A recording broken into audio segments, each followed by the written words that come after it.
శ్రీ గురుచరిత్ర అధ్యాయం 48. శ్రీ గణేశాయ నమః. శ్రీ సరస్వత్యై నమః. శ్రీ గురోభ్యో నమః.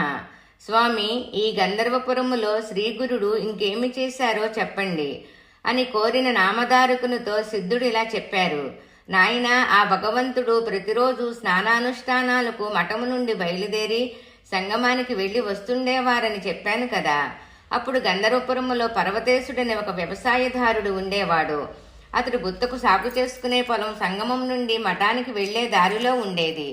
అతడు నిత్యము మొదట మఠములో శ్రీగురుని దర్శించుకొని పొలానికి వెళుతుండేవాడు. శ్రీగురుడు మఠము నుండి సంగమానికి వెళ్లేటప్పుడు, తర్వాత మఠానికి తిరిగి వచ్చేటప్పుడు కనిపెట్టి పరుగున పోయి ఎంతో శ్రద్ధాభక్తులతో కొద్ది దూరం నుండే ఆయనకు నమస్కరించుకొని పోతుండేవాడు. కొంతకాలం శ్రీగురుడు అతనినేమీ పలకరించకుండా అతడి భక్తి శ్రద్ధలను గమనిస్తుండేవారు. ఎంతకాలమైనా అతడేమీ కోరడం లేదని గమనించిన శ్రీగురుడు ఒకరోజు అతడు నమస్కరించగానే, నాయనా, నిత్యము నీవింత శ్రద్ధాభక్తులతో మాకు నమస్కరిస్తున్నావే, మా నుండి నీకేమి కావాలో చెప్పు అన్నారు. ఇంతకాలానికి తన కట్టి అవకాశం వచ్చినందుకు పర్వతేశుడెంతో సంతోషించి చేతులు జోడించి, బాబు, నా పొలాన్ని స్వామివారు ఒక్కసారి చూచి అక్కడ తమ పాదము పెడితే మాకు మేలవుతుందని నా ఆశ అన్నాడు. స్వామి, నాయనా, నీ పొలములో ఏమి పైరు వేశావు అని అడిగారు. అతడు, అయ్యా, ఈ సంవత్సరం జొన్న వేశాను. రోజు మీకు నమస్కరించుకుంటుంటే చేను బాగా పెరుగుతున్నది. ఇప్పుడిప్పుడే ధాన్యం పాలు పోసుకుంటున్నది. తమ దయ వల్ల 2 నెలల్లో అది కోతకు సిద్ధమవుతుంది. కనుక మీ అమృత దృష్టితో ఆ చేనును చూస్తే మాకింత అన్నం పెట్టిన వారవుతారు. ఎవరో శూద్రుడు ఏదో చెప్పాడులే అని తలచి నా మాట త్రోసిపుచ్చవద్దు. మీరే మా పాలిట రక్షకులు అని ప్రార్థించాడు. శ్రీగురుడు, సరే పద, చూచి వద్దాము అని చెప్పి అతనితో కూడా చేను వద్దకు వచ్చారు. ఏపుగా పెరిగిన పైరును కలయజూస్తూ, ఏమిరా, మేము చెప్పింది చేస్తానంటే ఒక మాట చెబుతాను అన్నారు. ఆ రైతు, తండ్రి, మీ మాట జవదాటుతానా? మా క్షేమం కోరి చెప్పేవారు మీరు కాక మరెవరున్నారు? మీరొక మాట చెప్పిన తర్వాత నాకు వేరొక తలంపే ఉండదు. స్వామికి తెలియనిది ఏమున్నది? గురువాజ్ఞ విషయములో నాకు మరే ఆలోచన లేదు అన్నాడు ఆ యతివరేణ్యుడు. అలా అయితే మా మాట మీద నమ్మకం ఉంచి మేము మధ్యాహ్నం ఇటుగా వెళ్లే లోపల ఈ చేలోని పైరంతా కోయించు అని చెప్పి సంగమానికి వెళ్లిపోయారు. ఆ పాలిగాపు వారి ఆజ్ఞను అక్షరాలా పాటించదలిచి వెంటనే ఊరిలోనున్న ఆ పొలం ఆసామి వద్దకు వెళ్లి ఆ మొదటి సంవత్సరం అతనికి చెల్లించిన ప్రకారమే ఈ సంవత్సరం కూడా గుత్త చెల్లిస్తానని పైరు కొయ్యడానికి అనుమతి పత్రం ఇవ్వమని కోరాడు. కానీ ఆ ఏడాది పైరు ఎప్పటికంటే ఎక్కువగా పెరగడం వలన ఆసామి అందుకు ఒప్పుకొనక ఆ మొదటి సంవత్సరం కంటే రెట్టింపు గుత్త చెల్లించేటట్లు ఒప్పించుకొని ఆ ప్రకారమే కాగితం వ్రాయించుకొని పైరు కోతకు అనుమతించాడు.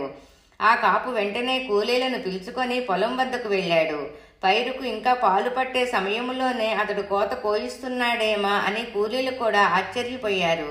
కానీ తమకు కూలీ దక్కుతుందన్న తలంపుతో పనిలో దిగారు. అంతలో ఆ సంగతి తెలిసి అతని భార్యాబిడ్డలు నెత్తి నోరు మొత్తుకుంటూ వచ్చి అతనికి అడ్డుపడ్డారు. వాళ్ళని పొమ్మని ఎంత చెప్పినా వాళ్ళు అడ్డు తొలగకపోయేసరికి అతడు వాళ్ల మీద రాళ్లు రువ్వసాగాడు. వాళ్ళు భయపడి పరుగున న్యాయాధికారి వద్దకు వెళ్లి, మహాప్రభు, మా వాడికి దయ్యం పట్టిందో ఏమో కానీ కంకులింకా ముదరకు ముందే పైరు కోయిస్తున్నాడు.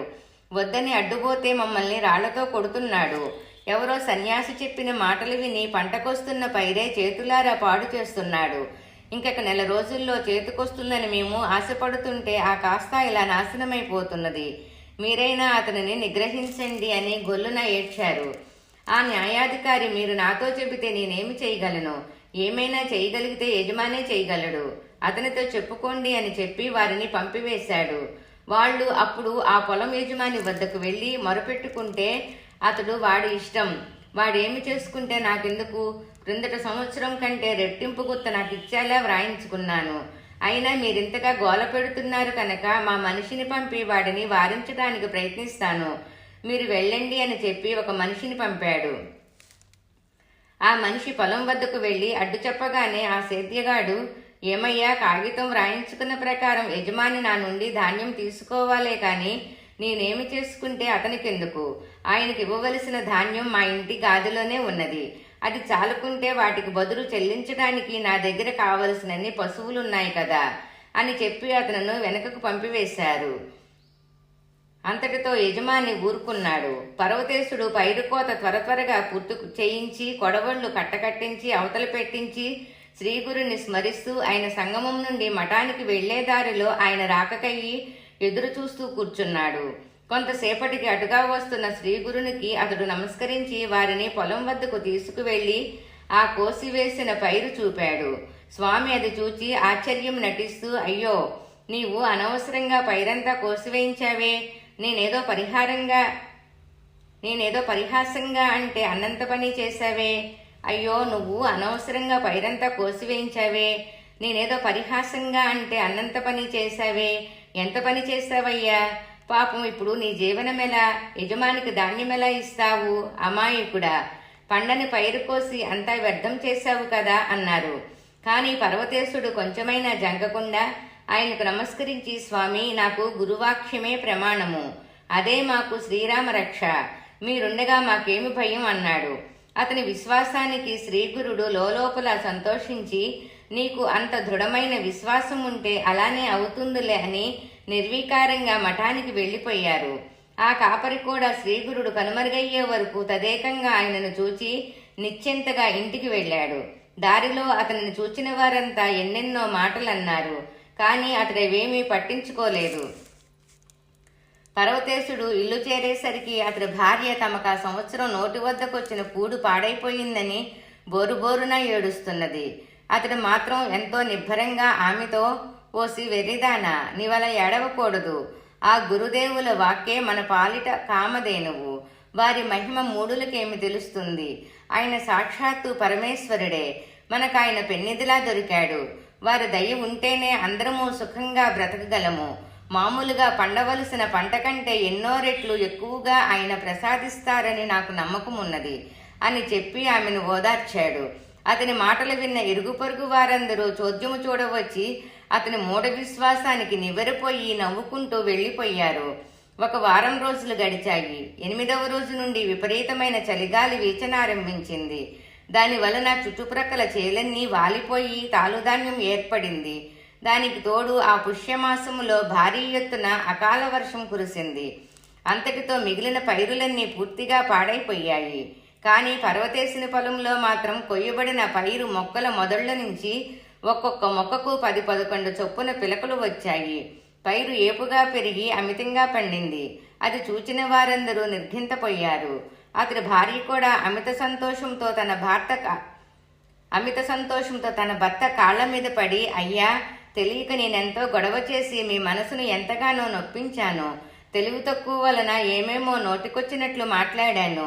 చివరకు ఆ మహానుభావుణ్ణి కూడా నిందించాను. అదెంత తప్పో ఇప్పుడు తెలుసుకున్నాను. అదంతా మనసులో పెట్టుకోక నన్ను క్షమించు అని ప్రాధేయపడింది. అప్పుడు ఆ భార్యాభర్తలు ఆ పొలానికి నమస్కరించుకొని భూమి పూజ చేసి శ్రీగురుని వద్దకు వెళ్లి ఆయన పాదాల మీద పూలు వేసి నమస్కరించుకున్నారు. స్వామి నవ్వి, ఏమిటి విశేషం అన్నారు. ఆ దంపతులు నమస్కరించి, స్వామి, మీ దయ వలన మేము కోరిన దానికంటే ఫలితం ఎంతగానో ఎక్కువ వచ్చింది. మిమ్మల్ని మించిన కామధేనువు సత్యమూర్తి భూమి మీద ఇంకెవరున్నారు? అమృతం వంటి మీ మాట అందరూ వినదగినది. అది మా అందరి పాలిట పెన్నిధి. మీ చూపు పాపులను కూడా పావనం చేయగలదు అన్నారు. పర్వతేశుని భార్య, స్వామి, నేను తెలియక మొదట ఏమేమో అన్నాను.